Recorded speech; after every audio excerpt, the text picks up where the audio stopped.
Comme si les horloges se mettaient à tourner à l'envers. Saint-Vallier-de-Thiers se penche sur son histoire et le village se souvient du temps d'antan quand il fallait 3 heures de diligence pour monter de Grasse. Cette mémoire qui revient d'un passé si proche, si lointain, elle trouve son chemin à travers une exposition de photos. Et ça, je crois que c'est la maison, même c'est pas par là.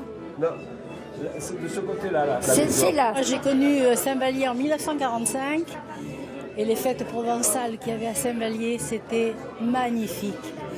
Il y avait les gardiens qui venaient de Camargue à cheval.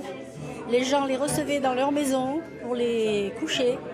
Et ensuite, il y avait des fêtes magnifiques comme on peut voir, regardez ici. Rassemblées après 3 ans de recherche, 80 photographies racontent la vie à Saint-Vallier de la fin du 19e siècle aux années 1960. L'association Patrimoine et Pastoral a écumé les archives départementales, bénéficié d'un prêt exceptionnel de la Fondation Jean Luce et aussi demandé aux Valérois d'ouvrir leurs albums de famille. On va chez les gens, ils nous sortent toutes leurs photos.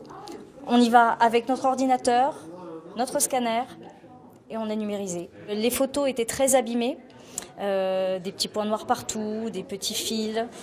Donc il a fallu, à coup de logiciels professionnels, nettoyer toutes ces photos pour leur rendre un éclat et qu'elles reprennent vie. Comme des fantômes familiers apparaissent les visages des ancêtres, villageois, paysans, notables. Annibal Roland, le menuisier sourd-muet, ou le bon docteur Logier, mort dans un accident de voiture dans les années 30. Nicolas et Pépé Auguste, ici, sûr et certain. C'est ses yeux. Ça permet d'échanger, de se retrouver, puis de transmettre aussi, parce qu'il y a plein d'enfants, on a vu ça dans la semaine aussi, qui sont venus découvrir quelque chose qu'ils n'ont jamais vu. Jusqu'au début des années 70, ça ressemblait encore à ça. Une passionnante promenade dans les ruelles de la mémoire. L'exposition Saint-Vallier au fil du temps est visible jusqu'au 7 mai à l'Espace du Thiers.